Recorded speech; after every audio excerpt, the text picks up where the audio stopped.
Listo. Bueno, vamos a empezar la clase haciendo una continuación de la clase anterior. Entonces, estamos revisando algunos autores del pensamiento económico clásico, neoclásico y luego clásico. Ahora vamos a revisar, a ver, David Ricardo, Malthus, después Marx, entre otros que son muy importantes en el pensamiento clásico económico. Yo quiero empezar con este autor, Ricardo. Busqué un video que nos podría ayudar primero a entender mejor, así que voy a ver si es que lo logro exponer aquí en el aula. No sé si es que me coja vamos a ver si es que cogió. Ah, ya, sí. Entonces, miren, pónganle atención. Vamos a trabajar con este autor, David Ricardo, que es uno de los pensadores clásicos que va a trabajar en el concepto de distribución sobre todo. A ver, entonces pongámosle atención al autor.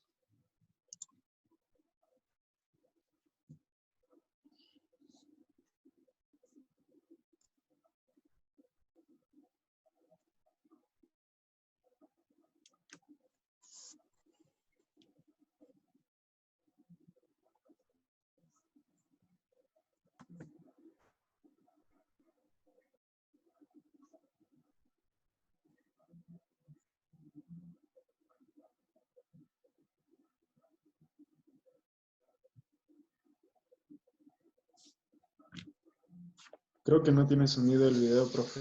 Profe, no se escucha nada. Ahí. Bueno, profe, solo su voz del video no se escucha nada.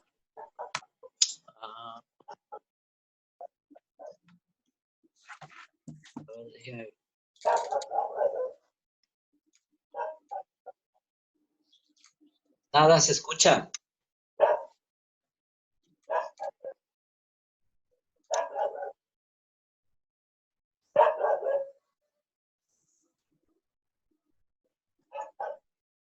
Ahí. No, ahí sí. Nada. No. Bueno, entonces vamos a quitarlo.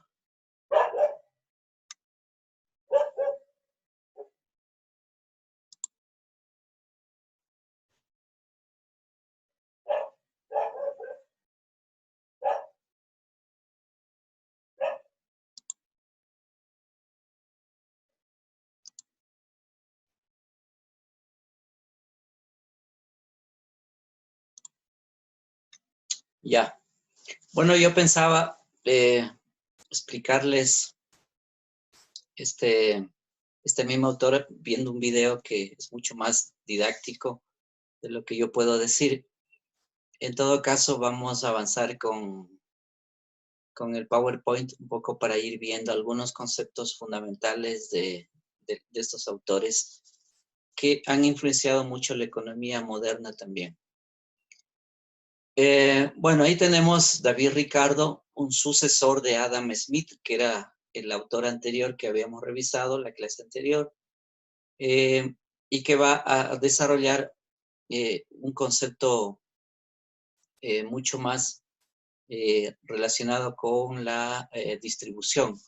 Bueno, David Ricardo es un inglés de 1772, nace en 1772 y se extiende a 1823.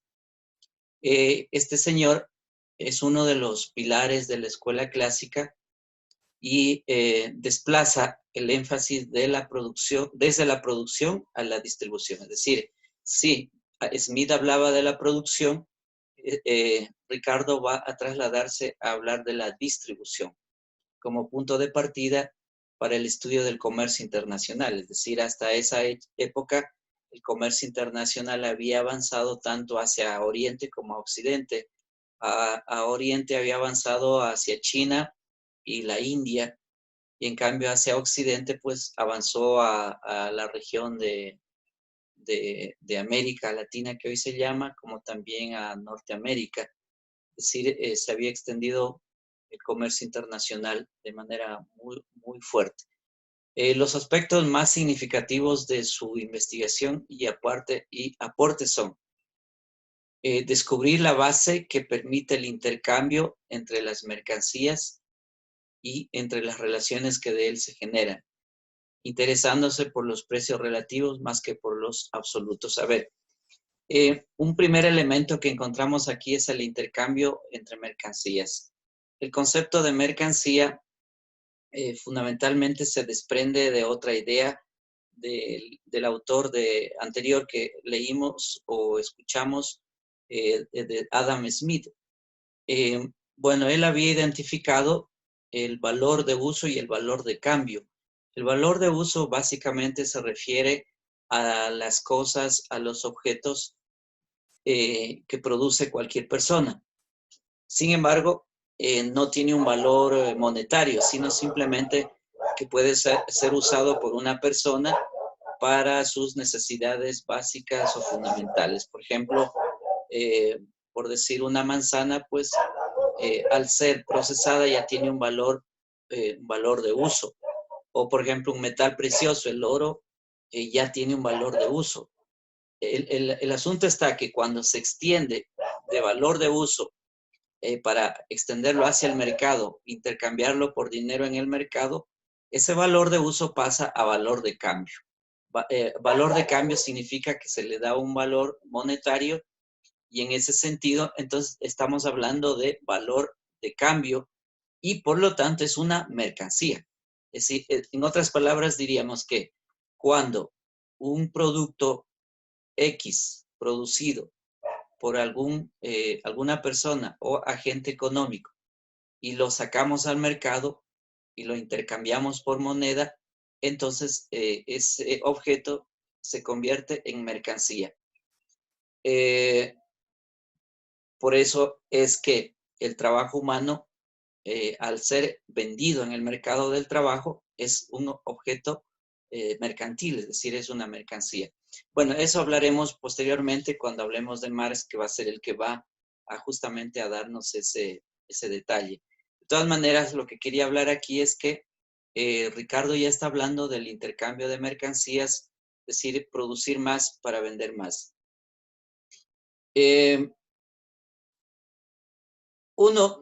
Las mercancías adquieren valor de dos fuentes. La escasez, ¿sí? La naturaleza es escasa, los recursos son escasos, y lo otro es de la cantidad de trabajo necesario para obtenerlas. A ver, voy a explicar esto de una manera más pedagógica. En el caso de la escasez, es decir, la naturaleza produce bienes, pero son bienes naturales. Y el ser humano lo que tiene que hacer es extraer esos bienes que están en la naturaleza, que son bienes naturales, y producirlos, convertirlos, transformarlos de materia bruta a una materia elaborada. Entonces, ahí es en ese sentido cuando el valor de uso de un objeto se convierte ya en un valor de cambio por la fuerza de trabajo. Y el otro elemento es lo que se dice cantidad de trabajo necesario para obtener. Consiste en que para poder transformar esa materia bruta en materia prima o elaborada, entonces hay que usar una cantidad de trabajo y es el trabajador el que invierte esa cantidad de trabajo. El trabajador puede alargar sus jornadas de trabajo, intensificar las jornadas de trabajo para poder transformar ese objeto. En cambio, también diríamos que hay una intensidad del trabajo. La intensidad del trabajo tiene que ver, en cambio, con el incremento de tecnología. Es decir, hay que incorporar tecnología para que el producto salga o se produzca de una manera mucho más rápida en menor tiempo posible. Entonces, miren, las dos fuentes que David Ricardo establece son dos elementos que son explotados en la digamos, en el ámbito de las mercancías y como fuentes. Uno es, llamémosle así, la naturaleza, por eso él habla de la escasez, y el otro es el trabajo humano. Entonces ahí hay dos elementos que hay que considerarlos según su punto de vista. La naturaleza y la fuerza de trabajo, es decir, el trabajo humano. Su análisis también tiene que ver, es decir, él aborda en sus estudios la renta de la tierra, y este va a ser una de las teorías que él va a desarrollar, y la otra teoría de los costos comparativos. Son las contribuciones más significativas al mundo de la economía que va a hacer Ricardo. Las diferencias en la calidad de la tierra determinarían que, si bien los propietarios de la tierra, de las tierras fértiles, obtendrían rentas cada vez más altas. En otras palabras, diríamos que la tierra produce si es que es de manera excelente cultivada. La producción en las de peor calidad generaría solo lo justo para cubrir los costos, sin lugar a renta. Miren, la renta también ya hay otra palabra que se va a utilizar también en la economía clásica, que es el de la plusvalía. Es decir, la tierra produce renta, mientras que el trabajo, sobre todo en la industria, genera plusvalía. ¿Sí? Entonces, estos van a ser dos conceptos también importantes. El crecimiento de la población acompañaba a la expansión económica, y que esta expansión generaría aumento de las necesidades de alimentos, la que solo podría satisfacerse a costos más altos. A ver, aquí también aparece otra relación, que la población crece muy rápido, mientras que la producción no crece mucho, y también esa población que ha crecido necesita de consumir más. Por lo tanto, hay que regular de algún modo entre la población y la producción económica, y los costos, pues, entonces se equilibrarían. Esto también va a generar después también otro autor que veremos más adelante también, Malthus, que va a hablar justamente sobre la población. A fin de mantener los salarios reales a su nivel anterior, serían necesarios salarios monetarios más altos, lo cual haría disminuir la participación de los beneficios en el producto. A ver, esto significa que los salarios, en primer lugar, hay que entenderlos que son el precio no real, sino el precio ficticio que está detrás de la producción. Es decir, el productor impone unos costos salariales, pero que son inferiores a la fuerza misma de trabajo. Entonces, él lo que dice es que los salarios, si son altos, pues estos disminuirían de alguna manera los beneficios del producto que se venden en el mercado. Por eso es que entonces dice, hay que aumentar la cantidad de trabajo, la intensidad del trabajo en el trabajador, para que los beneficios del producto sean mucho más elevados, y así se obtendría una ganancia importante para el capitalista. El proceso de expansión económica podría atentar contra los propios cimientos.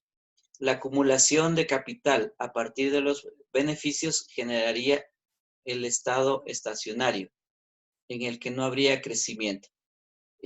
Acumulación de capital. A ver, ¿cómo se entiende esta expresión? Se entiende que un individuo debe tener una masa monetaria grande para poder hacer inversión, y la inversión es en la compra de mercancías, productos que requieren para la producción. Las mercancías generalmente se entienden dos formas, una como los medios de producción, y la otra como la fuerza de trabajo. De tal manera que esos medios de producción más la fuerza de trabajo son requisitos para la producción. Es decir, con eso se produciría. Entonces, si es que el ciclo se vuelve a repetir, o más bien, en la acumulación del capital, el ciclo debe repetirse en un segundo ciclo, pero el segundo ciclo es acumulado, es decir, no es como el primero. el segundo ciclo del capital, de la acumulación del capital, requiere que se haya hecho más inversión en dinero, es decir, esa masa de dinero, y también se haya hecho más inversión también en la cuestión de la mercancía. Por lo tanto, estamos hablando de, en el segundo ciclo, de un dinero acumulado mayor, como también de mercancías acumuladas mayores. Y así se extiende el ciclo de la acumulación, es decir, el ciclo se sigue repitiendo, pero cada vez en mayor potencia, en mayor volumen. Por eso es que el ciclo de la acumulación del capital, que en realidad viene a ser una ley de la acumulación del capital, implica de que cada vez aumenta más y así continúa hasta el infinito. Por eso es que el capitalismo como tal, y aquí voy a hacer un paréntesis, implica de que se debe reproducir. O sea, el capital se reproduce y entiéndase que capital no es el dinero por sí mismo, sino que es todo el conjunto, esto que acabo de decir, es decir, entre la masa de dinero, las mercancías, la mercancía que es los medios de producción, como también la fuerza de trabajo, eso es parte del capital, más la producción, es decir, estamos hablando del capital. Además, el capital es una relación social, es un proceso también que hay que considerarlo. Entonces, miren, todo eso es el capital, cuando se habla de capital. Por eso es equivocado cuando la gente dice capital y solo se refiere al dinero. Es decir, eso no es así, sino es un conjunto, es un sistema mucho más amplio que hay que considerar cuando hablamos de capital. Bueno, entonces, miren, la acumulación del capital, si es que el ciclo, los ciclos se estancan, entonces estamos hablando de un estado estacionario. Y ahí entonces habría crisis, entraría en crisis y no habría crecimiento. Bueno, eso en la vida real significa de que el sistema debe seguir funcionando paulatinamente, de manera continua, y no parar nunca, porque el momento en que para, hay estancamiento y eso significa crisis del sistema, ¿sí? Entonces, por ejemplo, a ver, hago paréntesis, podría ser, o es más bien lo que nos está sucediendo en estos días. El ciclo del capital, que ya son, a ver, 5 ciclos, que se va repitiendo una y otra vez y va hasta el infinito, es incontrolable, resulta que ya no aguanta más, porque el planeta Tierra, es decir, es pequeño para el sistema y resulta que el sistema se ha globalizado, se ha mundializado, particularmente ya desde la Segunda Guerra Mundial para adelante, pero sobre todo desde los años 80 tenemos un mundo muy globalizado, es decir, mundializado. Entonces, en ese sentido, el ciclo del capital que hoy tenemos, pues miren, está en una tremenda crisis. Y por eso es que viene todo lo que está sucediendo. Generalmente las consecuencias de eso cuando se para el sistema es la guerra, ese es un elemento. Otro elemento pueden ser las pestes, como la de ahora, los contagios, etcétera. Sí, hay una serie de elementos que deben suceder cuando se genera la crisis. Bueno, esto lo digo un poco para que ustedes entiendan lo que nos está pasando ahora también. Es decir, eso no es al azar, sino que tiene todo un fondo en la economía clásica también. ¿Qué más? Entonces, no sé si me captaron esta primera idea de la acumulación del capital y cuándo es estacionario también. Es decir, cuando se para, entra en crisis y, por supuesto, no hay crecimiento.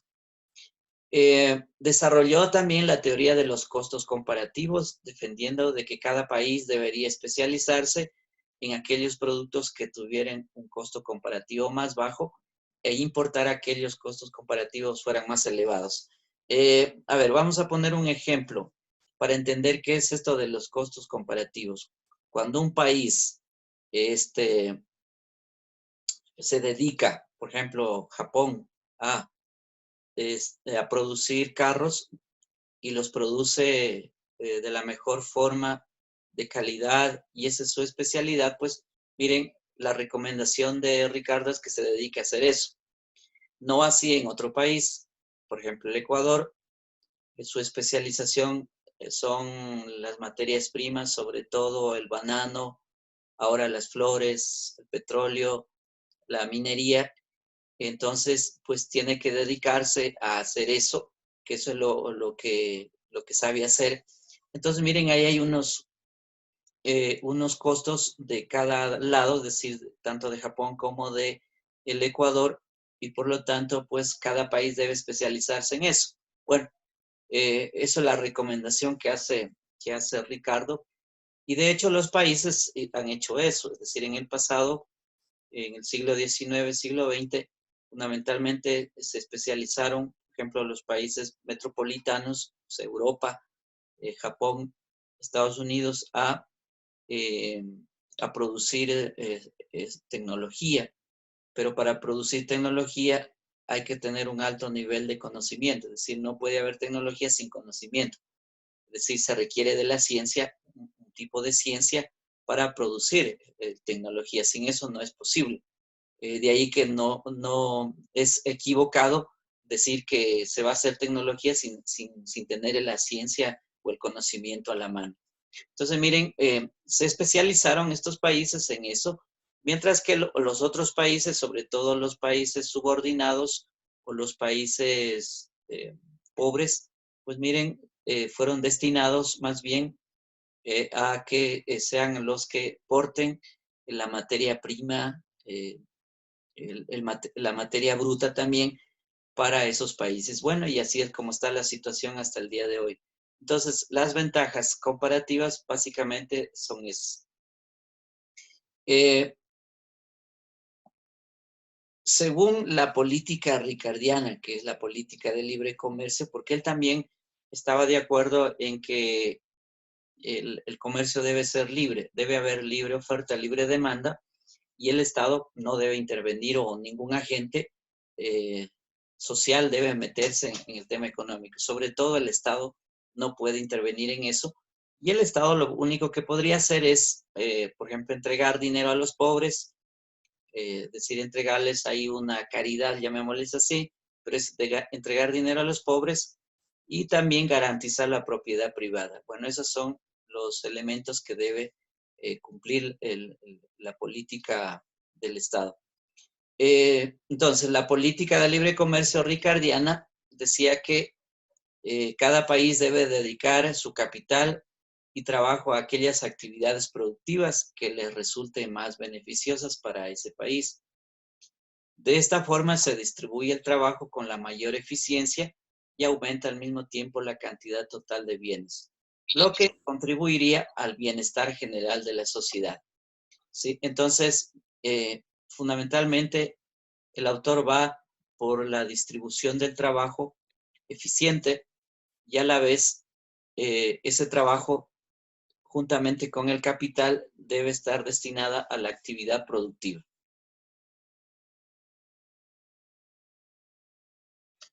Bueno, entonces miren, ahí tenemos, a ver, voy a resumir básicamente tres elementos que creo que hay que dejarlos claritos, tanto de Adam Smith y de Ricardo, que son los que van a tener una fuerte influencia en el liberalismo económico de los países, como también ahora en el neoliberalismo, que es el que tenemos y que nos está llevando a la debacle social en general en el mundo. Entonces, hay que entender, a ver, voy a juntar los dos autores anteriores para poder entender esto. Miren, entre los dos autores, fundamentalmente una es que ellos sostienen la libre oferta y la libre demanda. Eso para el mercado. La libre oferta y la libre demanda, que es la libertad de producir y la libertad también de consumir. En ese sentido, el único que puede poner reglas es el mercado mismo. El mercado, pero el mercado, dicen, se autorregula por sí mismo. Es decir, el mercado no necesita que alguien le ponga normas, sino que por sí mismo, debido a la competencia de los agentes económicos, y agentes me refiero a las empresas, es decir, cuando yo estoy hablando de agente económico, estoy hablando de las empresas, o también pueden ser los estados empresariales, porque hay estados que también tienen empresas estatales o empresas públicas. Entonces, el agente económico que compite con otros agentes económicos internamente, es decir, hacia adentro de los estados como hacia afuera de los estados, miren, la regulación se hace por sí misma, es decir, se autorregula. Este es un primer ejemplo, elemento que hay que considerar. Es decir, el mercado según los dos autores, es que se autorregula a sí mismo, ¿sí? Entonces ahí no hay que intervenir. Primera cosa. Segundo, la intervención del Estado. El Estado en sí mismo no es que debe desaparecer, pero sí debe reducirse a la mínima expresión. El Estado debe servir solo de administrador, tiene que servir para lo que les decía, entregar dinero a los pobres, porque en la sociedad existen pobres y además son pobres porque, bueno, la vida los ha enviado así, la vida es así, entonces, en todo caso, la pobreza pues siempre ha existido y siempre existirá. De tal modo que el Estado lo que tiene que hacer es entregar dinero a estas personas para que puedan, digamos, sobrevivir. El Estado no puede meterse en la economía, sino que sencillamente está ahí para ser de orientador y de garantizador de la propiedad privada. Y ahí viene el tercer elemento. Entonces, el tercer elemento es la garantía de la propiedad privada. Es decir, esta garantía está anclada y justificada en el pensamiento clásico ya desde siglos anteriores también. Es decir, existe el derecho natural de todo ser humano a la propiedad. Por lo tanto, todo ser humano tiene derecho a tener su propiedad privada y ese derecho es natural. Incluso si recurrimos a la Edad Media ya, vamos a encontrarnos que la propiedad privada tiene un fondo también trascendente, es decir, Dios ha querido que sea así y él es el que garantiza, digamos, la propiedad privada. Bueno, eso era lo que decían también en la Edad Media, incluso hacia el siglo XIII, cuando ya aparece la universidad en, en Italia y después eso va hasta España, incluso ahí ya vamos a encontrar los pilares mismos del liberalismo clásico. Ahí hay dos autores, por ejemplo, que son importantes comprenderlos, como son Maimónides, que es un judío errante que va a España a vivir, y también tenemos un árabe, a ver, J.B.N. Yaldum, es árabe. Estos dos señores fundamentalmente van a pensar que, eh, a ver, hay dos pilares ahí que voy a explicarles también para entender lo que estoy diciendo.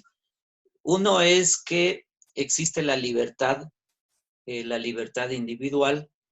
El individuo tiene una absoluta libertad de hacer y de decir aquello que le place y de defender también aquello que le place.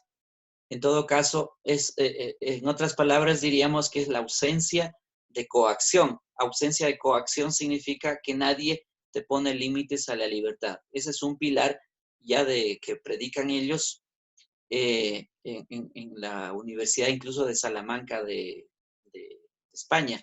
El otro pilar es el tema del valor de los objetos. Los objetos, dicen, no tienen un valor por sí mismos, sino que es aquel que la persona le pone ese valor. Es decir, un objeto cualquiera y que es producido por una persona, es la persona que ha producido que puede ponerle subjetivamente, es decir, de acuerdo a su opinión, el valor de ese producto. Entonces, sobre eso se va a levantar el liberalismo clásico que se va a extender hacia el norte de Europa, es decir, Italia, España y posteriormente a los países más nórdicos como Francia, Alemania. Sí, y después en Alemania con el cambio de Martín Lutero, que se va a desgajar, se va a desintegrar de la práctica religiosa católica, pues él va a formar un nuevo grupo ahí, que van a ser los luteranos, y de ahí también se desprende otro grupo posteriormente, los calvinistas, y se crea la religión que se llama evangélica, y son básicamente la matriz donde se va a crear el capitalismo que hoy tenemos también. A ver, solo por darles un autor de eso, existe un alemán que estudió ese tema hacia inicios del siglo XX, año 1905 aproximadamente. Me refiero a Max Weber. Él estudió justamente ese tema de dónde nace el capitalismo del siglo XX. Bueno, y es justamente el que dice eso, en el espíritu del capitalismo y la ética protestante se llama el libro, ahí es donde este autor pues estudia eso. Entonces, miren lo que significa, digamos, esos pilares del liberalismo que se van a extender hacia el norte. Bueno, entonces miren, estaba hablando de la garantía de la propiedad privada. Entonces, estos tres elementos son importantes considerarlos porque esos van a ser retomados los posteriores siglos, o sea, siglo XIX, siglo XX y hasta lo que tenemos hoy. Voy a hacer aquí un paréntesis solo para que ustedes vean cómo eso ha tenido influencia y tiene una poderosa influencia en nuestro pensamiento económico y social de nuestros días. Me refiero al neoliberalismo. El neoliberalismo, que es una corriente ideológica y económica que va a nacer en Austria hacia el año 1946, luego de acabada la Segunda Guerra Mundial. Ahí tenemos a Karl Popper, un filósofo austriaco y después también economista, que justamente se junta con Milton Friedman de los Estados Unidos, con otro alemán, von Mises, Ludwig von Mises se llama, entre otros, y forman la escuela de Pellerin en Suiza, y ahí van a tejer toda la doctrina neoliberal que tenemos ahora y que, diríamos, está llevándonos a la debacle. Entonces, bueno, básicamente ahí van a retomar ellos lo que acabé de decir el tema de los tres principios que predicaron los clásicos Ricardo, Smith, que son la libertad, sin libertad de oferta-demanda, la mínima intervención del Estado y la propiedad privada, que es lo que están también detrás en el neoliberalismo actual. Hay otros elementos del neoliberalismo, pero bueno, eso lo vamos a topar a su debido tiempo. Por ahora, solo quería hacerles esta breve reseña de que ustedes, para que vean el impacto que ha tenido ese pensamiento y aún sigue vigente, es decir, eso no ha pasado de moda. Entonces, son autores fundamentales. Bueno, eso es entonces con respecto a David Ricardo. Veamos otro autor que yo decía antes, les hice mención de Robert Malthus, ¿sí? Es Profe, inglés. Sí, dígame. disculpe, lo que pasa es que no sé si nos está usted proyectando diapositivas porque todo el tiempo ha estado solo se ve la página de la U, entonces no estaba proyectándonos sus diapositivas usted. ¿No, no están viendo? No, A ver, era que me digan, pues es que como no dicen. había como interrumpirle. A ver, déjame ver.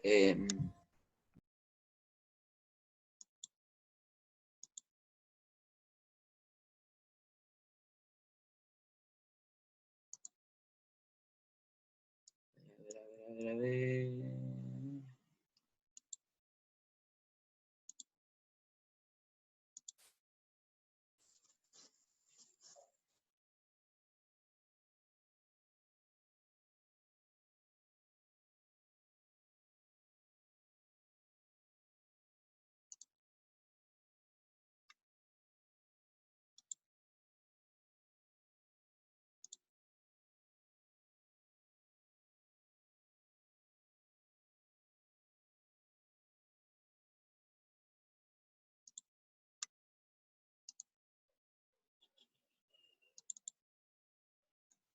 Vamos a ver qué pasó.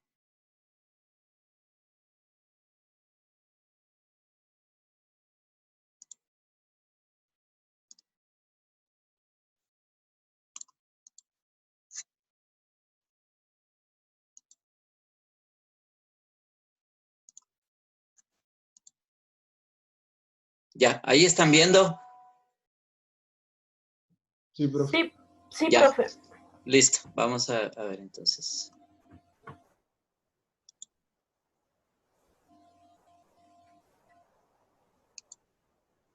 Ya, ¿se ve la exposición? Sí, Sí, profe. listo. Sí, profe. Pero sí me captaron la primera parte que les expliqué de Ricardo.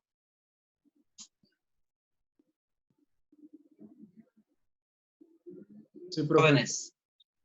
Ah, Sí, profe. Sí, profe. ya listo. A ver, entonces, porque yo les había repetido varias veces casi lo mismo justamente para enfatizar lo que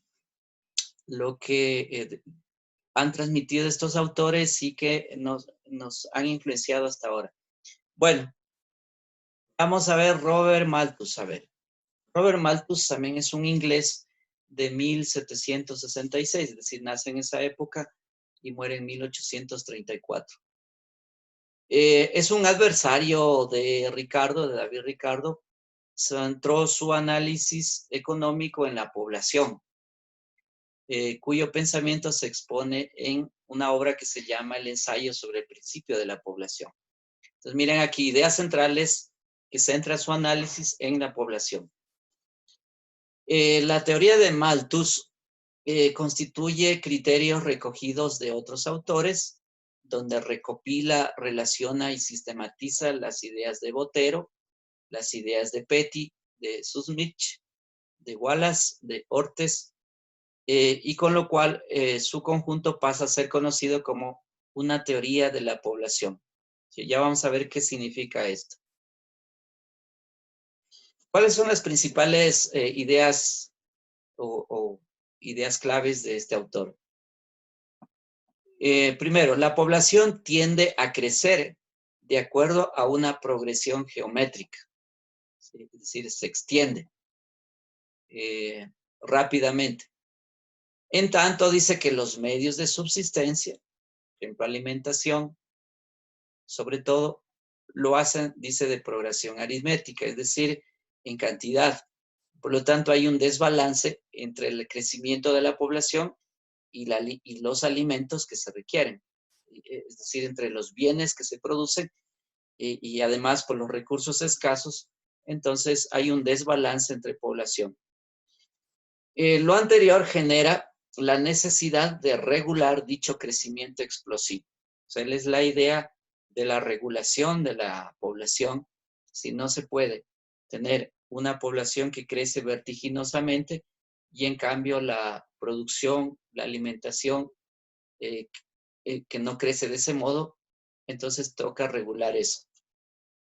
En este contexto, situaciones como las guerras, las epidemias, las catástrofes naturales resultan como factores regulatorios y por lo tanto necesarios. Fundamentalmente este autor va más bien o predica la guerra, es decir, una de las maneras de cómo solucionar la progresión geométrica de la población pues es yendo a la guerra, porque eso, sobre todo, la aniquilación de los hombres, porque los hombres son los que van a la guerra, entonces se disminuyen los hombres, que son los que generan de algún modo hijos, entonces hay que reducir los hombres. Por eso es muy importante el tema de los hombres a través de la guerra. La dispar asignación de recursos productivos podría generar un atascamiento general en cuanto a que se produjera una inundación de mercancías sin posibles compradores. Es decir, se puede producir mucho, pero no hay compradores. Entonces, de ahí que hay que regular tanto la producción como los consumidores. Y de ahí, para que puedan haber más consumidores, pues hay que aplicarles lo que ahora se llama el marketing. Pero en realidad hay que generar compradores compulsivos para que puedan comprar los productos, dado que hay una alta producción. Ese ha sido un problema en el siglo XX porque, sobre todo en Estados Unidos, que es donde mayor se produjo eso, hubo mayor producción, más bien superproducción y también mucho dinero estancado. Había que entonces sacarlo de esa realidad y producir en otras partes también consumidores. Entonces, lo que se hizo fue ir a la guerra justamente para poder sacar la producción, invertir también en otros lugares, por ejemplo, en Europa mismo o en Japón. Es decir, había que invertir ahí grandes cantidades de dinero. Es decir, como había mucho dinero, entonces habría que invertir ahí. Y también en el caso de Europa, había que levantar Europa, había que reconstruir Europa, y eso fue lo que hicieron luego de la Segunda Guerra Mundial. Entonces, miren, si hay un desequilibrio entre la producción y el consumo, y entonces hay que regular eso también entre producción y consumidores. Se reconocían dos grupos de bienes, los necesarios o esenciales y los superfluos o no esenciales. Es decir, el Malthus dice ahí estos dos tipos de bienes, debiéndose orientar los recursos productivos a los primeros, es decir, a los necesarios, bienes necesarios, sobre los cuales nunca habría saturación en su producción. Los excedentes, es decir, lo que se produce, lo que queda, que quedaban en manos de los terratenientes o capitalistas, y los recursos del Estado, recomendaba su orientación a la ejecución de obras públicas y actividades similares, a objeto de incrementar la demanda agregada. La demanda agregada fundamentalmente es lo que produce un país entre bienes primarios como también servicios, ¿sí? A eso se refiere la demanda agregada. Entonces, hay que invertir en lo público, lo sobrante, para que pueda haber mayor recorrido, por ejemplo, de las locomotoras, deben mejorarse las vías carrozables, debe haber mayor posibilidad, por ejemplo, de conexión entre territorios, y así las mercancías pueden recorrer de un modo mucho más rápido y pueden salir al mercado. Entonces, miren, por eso es que la función del Estado también es primordial en ese sentido. Es decir, el Estado es el que debe hacer ese tipo, y a eso se le llaman políticas públicas generalmente. Bien. A ver, yo diría como resumen de Malthus, fundamentalmente él va por la delimitación de la población, es decir, hay que recortar el avance, el crecimiento de la población, porque eso no va de acuerdo con la producción, con el incremento de bienes y con la misma economía. Es decir, hay un desbalance entre crecimiento poblacional y la economía. Entonces, eso hay que regularlo. Bueno, y las estrategias, pues él mismo ya los propone, como decíamos, la guerra, las epidemias, las catástrofes naturales, etc. Yo agregaría eso también otro elemento, como es el de la revolución. Los estados, por ejemplo, a ver, Francia, hacia fines del siglo XVIII, miren, promovieron la Revolución Francesa. Previo a eso ya hubo otra revolución en los Estados Unidos, que fue la Revolución Norteamericana, pero tenía el mismo horizonte. Y también la Revolución, entonces tenemos francesa, que va a tener un impacto muy fuerte desde las burguesías francesas, y que también van a llegar a nosotros, a los países de América Latina, hacia el siglo XIX, con la creación de los estados en América Latina, y que van a ser herederos básicamente de la Revolución Francesa. Entonces, tenemos ese punto de vista de Malthus, de la regulación de la población. Ahí hay mucho que trabajar, yo diría, a partir de este autor, para entender ahora también. Miren, lo que voy a decir ahora no lo dice Malthus, eso lo voy a decir yo, pero en términos académicos también, es decir, basándome en fuentes de información. Es solo para que ustedes vean cómo el criterio de Malthus sigue vigente también ahora. Entonces, por eso digo, y hago la aclaración para no confundir las ideas.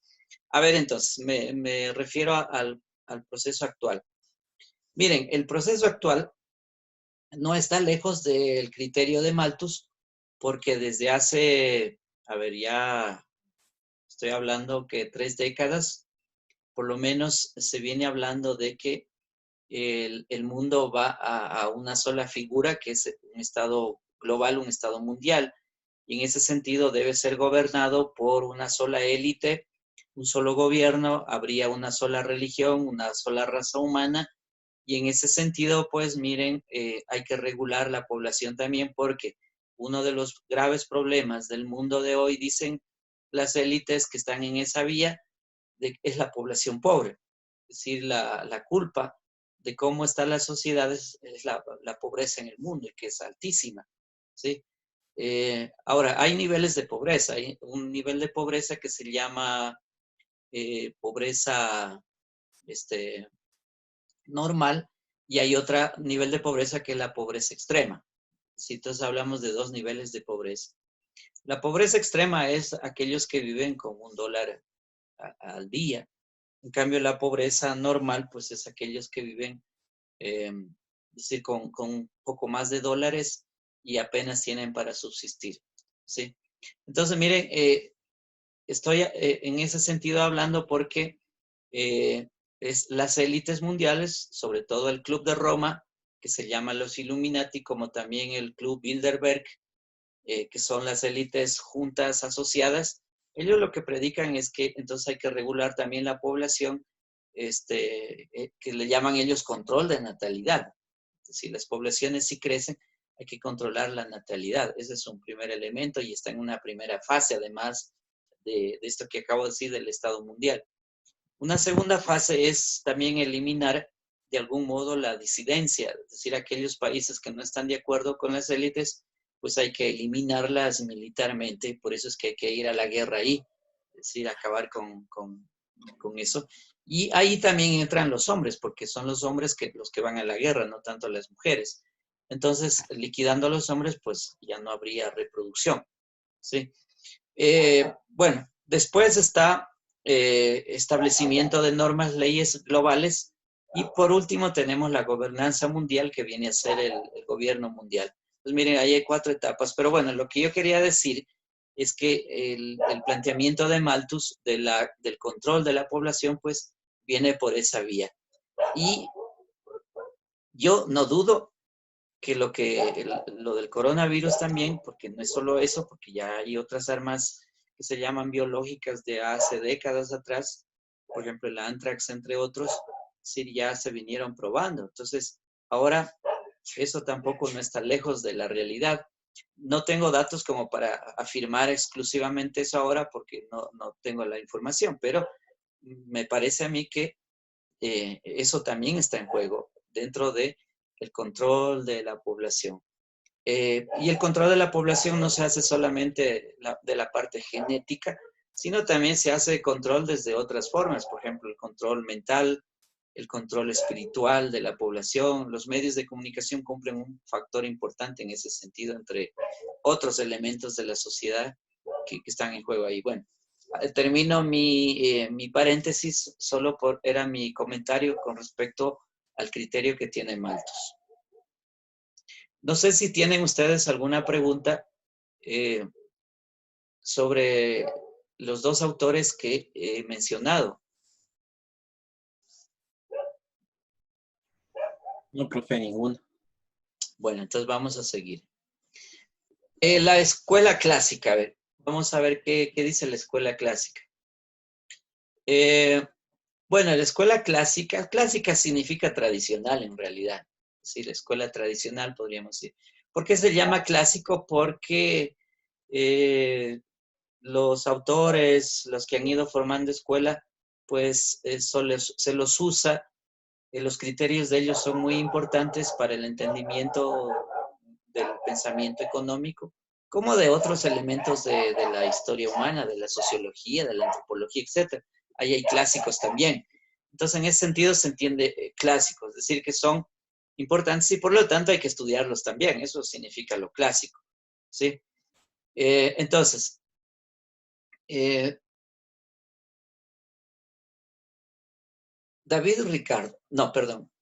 Adam Smith publica un libro que lo dijimos la clase anterior, La riqueza de las naciones.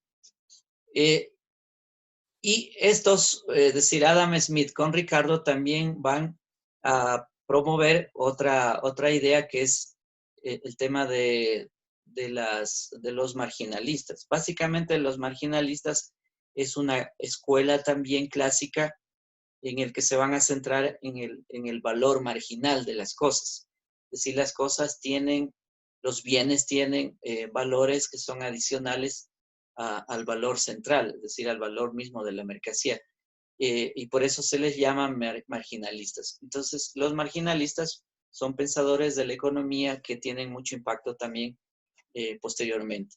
La doctrina clásica de los marginalistas se ha identificado frecuentemente con el liberalismo económico, por cuanto, y esta es una síntesis de lo que ellos predican, por cuanto los elementos esenciales de dicha escuela son la libertad personal, la propiedad privada, la iniciativa personal y el control individual de la empresa. Miren, los marginalistas, como también los autores anteriores, en general todos llegan a estas mismas conclusiones o predican esto. La libertad personal.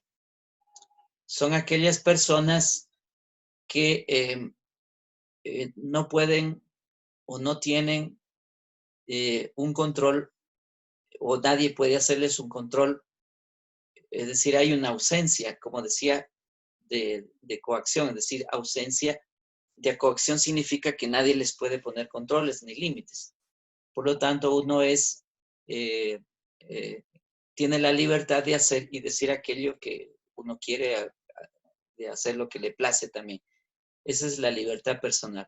La propiedad privada, decía yo antes, pero esto tiene que ver también con la escuela clásica, de que una primera idea de que Dios es el que había establecido la propiedad y todos tienen derecho a la propiedad. Y lo otro es el derecho natural, es decir, por la naturaleza nos ha puesto en este mundo para tener la propiedad. Miren, esos son los dos elementos que defienden la propiedad privada. Lo otro es que por la libertad, entonces los seres humanos tenemos capacidad de poder crear, es la iniciativa personal. Y por último, el individuo siendo libre, entonces puede controlar la empresa. Entonces ahí en eso se sintetiza los autores también anteriores.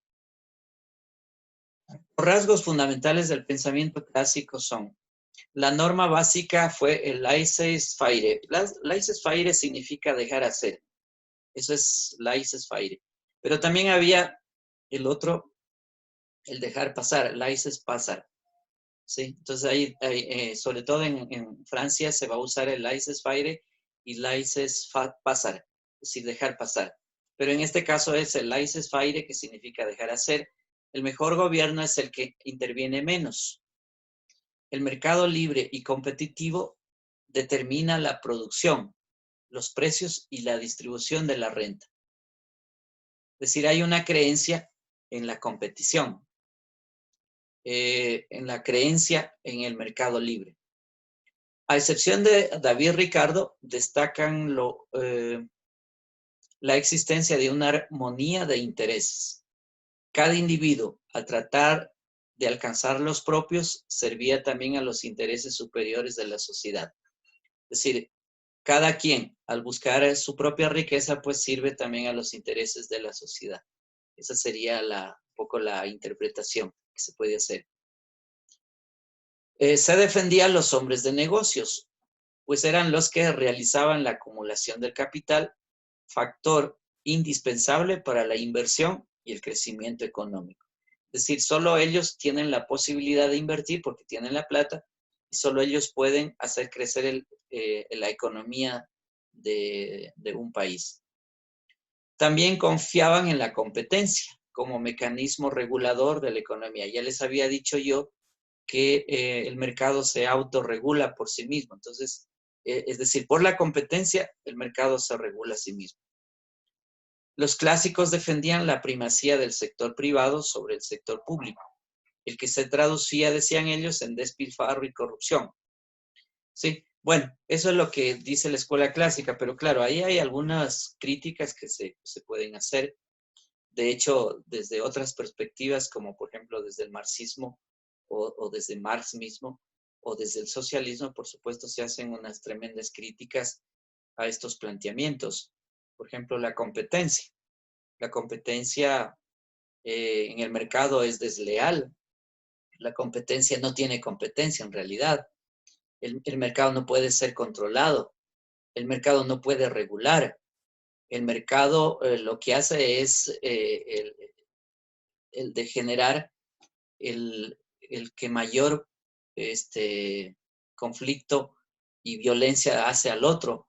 Entonces, solo así la empresa puede crecer y por eso se va hacia los monopolios. Los monopolios son competencia desleal, competencia en el control de un solo producto o de productos claves en el mercado y solo la empresa o el agente económico que ha logrado el control de eso, pues tiene posición en el mercado. Los demás, pues, son sacados del mercado, si no pueden competir en realidad. Entonces, pero bueno, la escuela clásica dice eso. ¿Qué más podemos decir de la competencia? La competencia genera, por ejemplo, lo que ahora se llaman los oligopolios, es decir, otras empresas que controlan otros productos, ¿sí? Y asociados además, porque se asocian. Entonces ahí, es decir, no hay competencia leal, sino competencia desleal entre empresas también. Y el que supera al anterior o al otro, básicamente es a través de sacarlo del mercado, ¿ya? Y eso, sacar del mercado significa comprar las empresas menores, regular las empresas menores, liquidar las empresas menores, ¿sí? En ese sentido, yo, por ejemplo, diría que las empresas pequeñas, las pymes, las medianas empresas, ahí no pueden competir. De hecho, la realidad nos ha mostrado que no es posible competir. Por eso es que es una falacia, una mentira de que las grandes empresas permiten la competencia de las pequeñas. Eso no es posible. Ya lo sabemos por los autores mismos que estamos hablando. El otro elemento que podríamos criticar es el tema de la primacía del sector privado. Es decir, el sector privado es la creencia de que es el generador de producción, pero resulta que en términos reales no es así, porque el que produce no es el agente propiamente, el dueño de los medios de producción. El que produce básicamente es el trabajador. El trabajador es el que sabe, tiene el conocimiento y es el que entrega su fuerza de trabajo al dueño de los medios de producción. Lo que sí es verdad es que el dueño de medios de producción tiene el dinero para hacer la compra, ¿sí? Por eso es que compra trabajo ajeno y se hace cargo del trabajo ajeno, es decir, lo que produce, ¿sí? El otro elemento, a ver, el despilfarro y corrupción del Estado, eso también es cierto, pero el Estado resulta que es parte del mismo engranaje del sistema. O sea, el Estado nació del capitalismo, el capitalismo lo requirió y bueno, son las burguesías de los siglos XVI para adelante que requerían del Estado, es decir, es un invento de ellos y bueno, y ese es el Estado. Entonces el Estado por sí mismo, pues, por ser parte del capital, pues, es decir, del sistema del capital, pues es corrupto por sí mismo. Por eso es que no hay, por eso había ninguna posibilidad de superar en ninguna parte del mundo que se superen los problemas sociales, que se superen, por ejemplo, la pobreza. No es posible a través del Estado. Es decir, el Estado nació para eso y sigue siendo así. Y si no, ustedes fíjense el Estado ecuatoriano actual. Miren, con la pandemia ha quedado clarísimo cuál es la situación del país. Es decir, no hay apoyo al sector salud, la salud desprotegida totalmente, el trabajo humano lo mismo, el sector social lo mismo, es decir, el Estado no puede generar ninguna posibilidad a través de su administración para la vida social. Entonces, por eso es una falacia eso. Pero, sin embargo, se sigue sosteniendo eso a lo largo de estos años también. Bueno, aquí tenemos otro autor. A ver, ¿cuánto nos falta? Déjeme ver, a ver cuántas faltan láminas. allá, nos faltan pocas. Creo que voy a topar este autor y de ahí vamos a terminar. A ver. Karl Marx, a ver, este es un autor, llamémosle crítico. Marx es un filósofo alemán, estudió también jurisprudencia en Berlín y después terminó haciendo una crítica a la economía clásica. Es decir, él va a criticar fuertemente todo lo que se había venido diciendo por autores anteriores ya.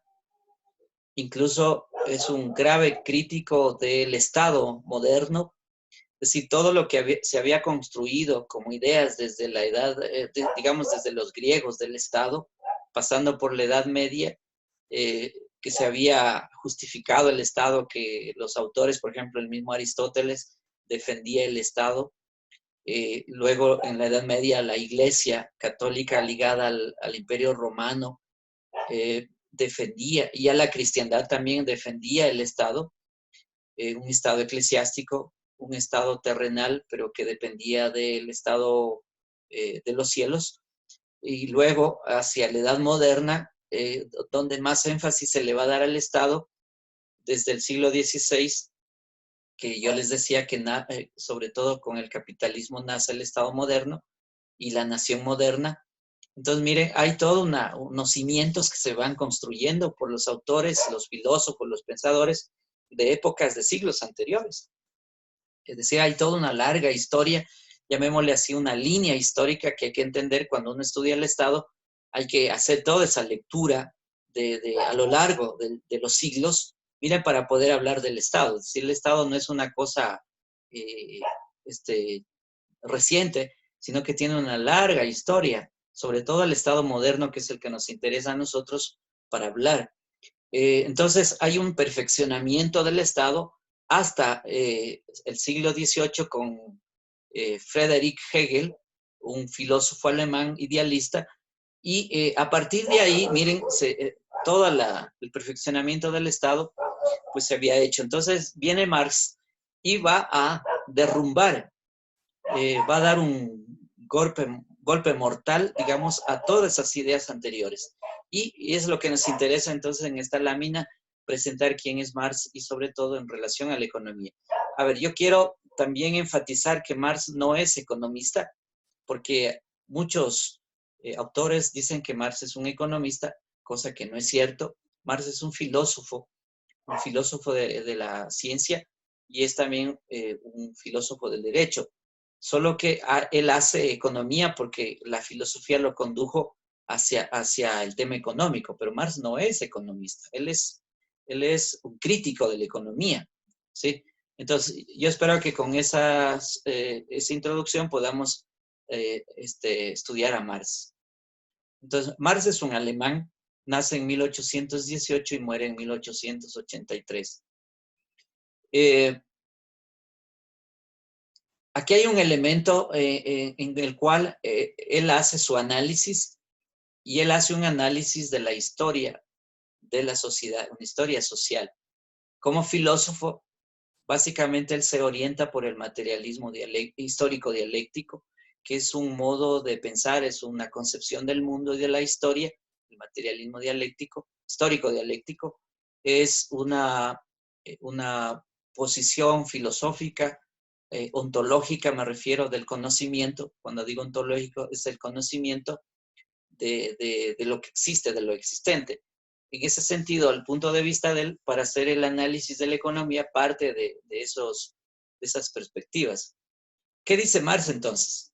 Dice, en toda sociedad, entre cuantas han aparecido en la historia, la división en clases está determinada por aquello que se produce, cómo se produce y por la forma en que se intercambia la producción.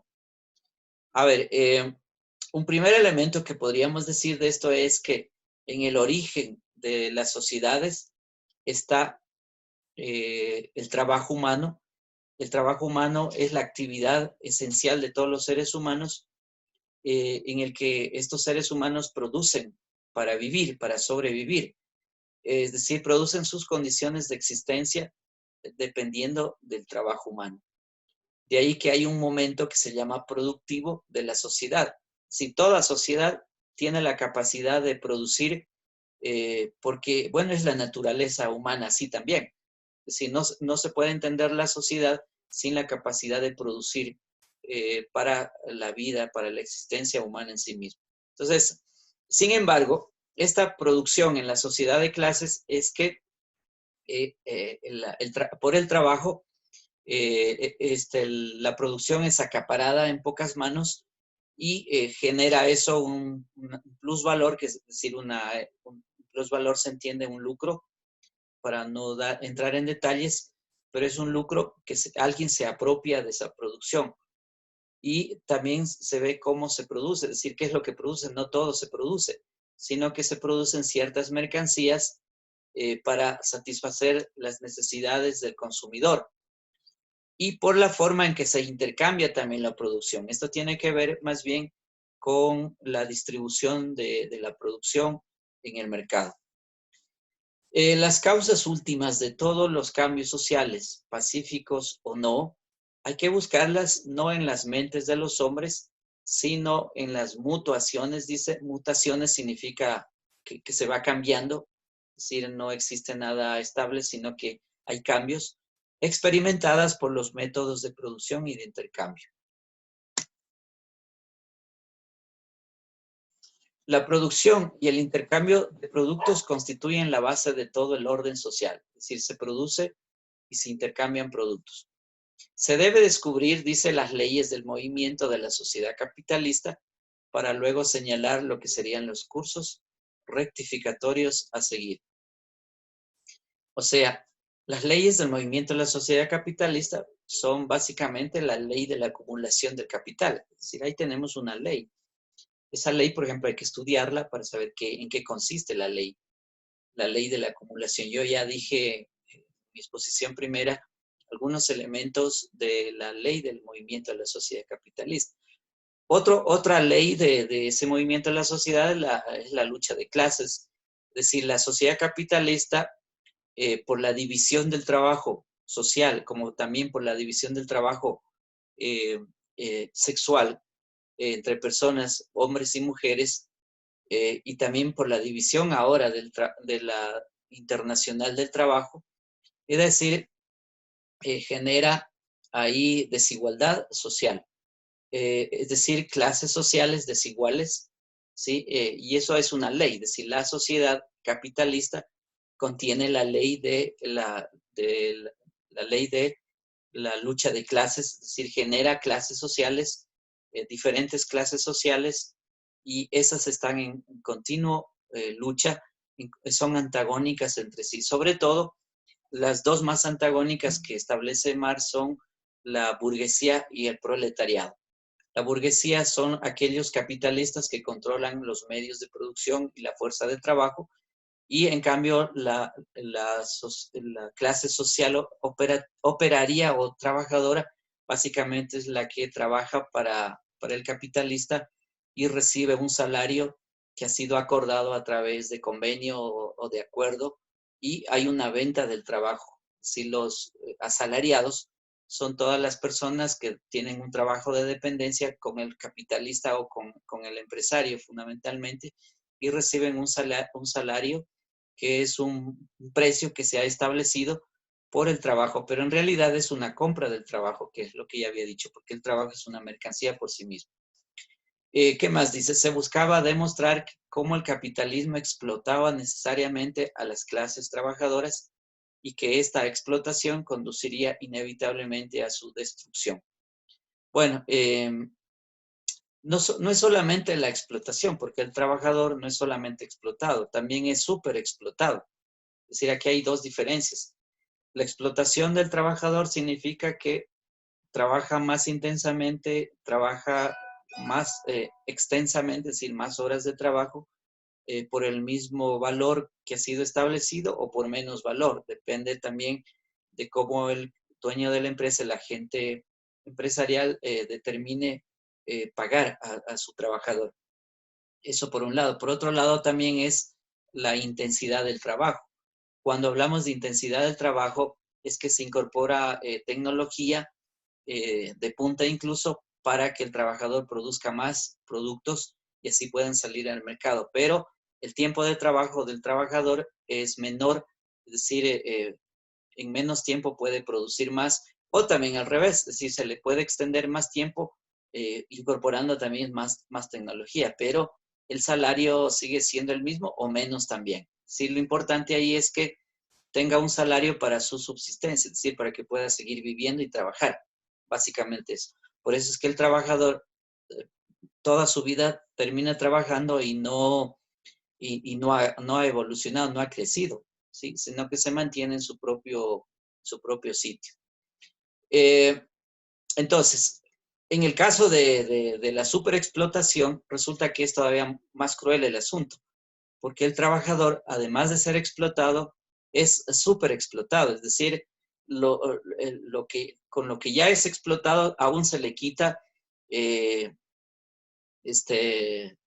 lo que tiene para vivir, por ejemplo, a través del sueldo mismo, entregándole, por decir, voy a poner un ejemplo un poco para hacerme entender, por decir hoy, se le entrega una tarjeta de crédito o una tarjeta, digamos, de consumo, es decir, lo que él va ganando a través del consumo vuelve al dueño, ¿sí?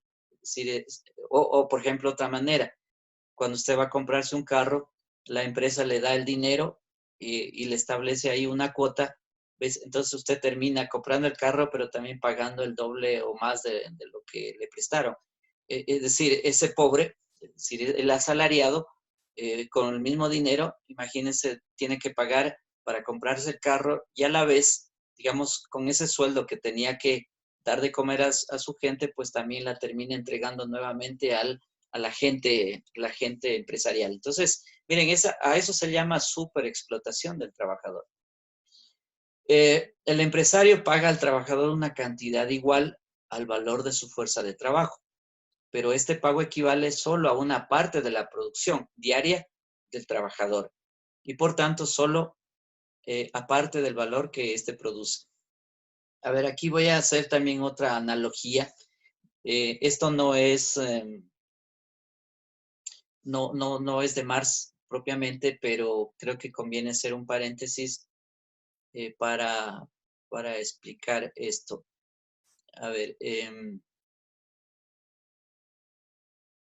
el trabajador en realidad no recibe todo su sueldo porque es reducido también en otros costes que le cobra el mismo empresario.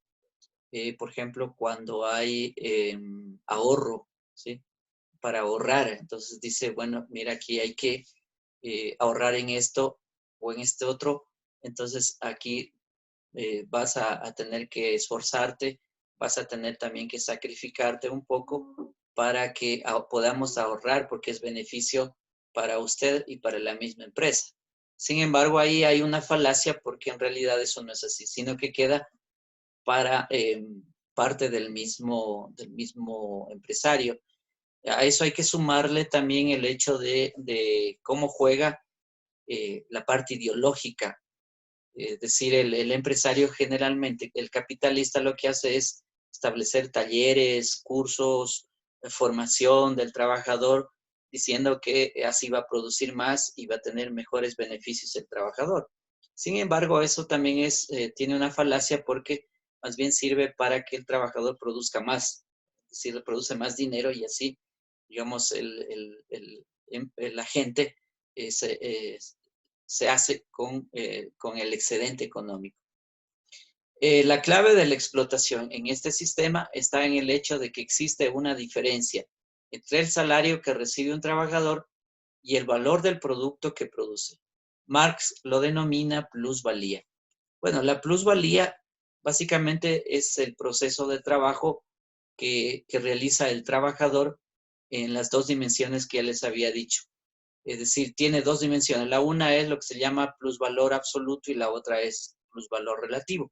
El plusvalor absoluto básicamente es que el trabajador intensifica su trabajo, alarga el tiempo de trabajo, para producir más con el mismo salario que ha sido establecido. Entonces, ese alargamiento y esa extensión de horas de trabajo produce mayor plusvalía, es decir, mayor ganancia, o sea, un excedente económico que es apropiado por el agente. Y el valor relativo básicamente es que esta persona intensifica su trabajo, pero a la vez ha incorporado tecnología, ¿sí? Tecnología incluso de punta para producir más, o incorpora máquinas para producir más, y eso también va a producir una máxima ganancia y para el dueño de la empresa. Entonces, si juntamos el plusvalor relativo y el plusvalor absoluto, resulta que el dueño de la empresa pues tiene el doble, ha ganado el doble de lo que se había propuesto. Bien, estos jóvenes, mira, lo que yo tenía que explicarles de Marx. Ojalá podamos hablar más sobre este autor, dado que tiene mucha información para poder hablar sobre el tema de la producción, el tema de la distribución, del consumo, del trabajador, por decir, de la renta, de la tierra, entre otros elementos que son propios del mismo capital, podríamos decir. Bien, esos jóvenes, entonces vamos a ir terminando ahí la clase y ya. Listo, profe. Muchísimas gracias. Bueno, ¿hay alguna pregunta? No, profe. Listo. Entonces nos vemos el próximo lunes a Profe. esta misma hora. Que les vaya bien. Listo, Gracias, profe. profe. Buena semana. Nos vemos. Hasta luego, profe. Hasta luego. Gracias.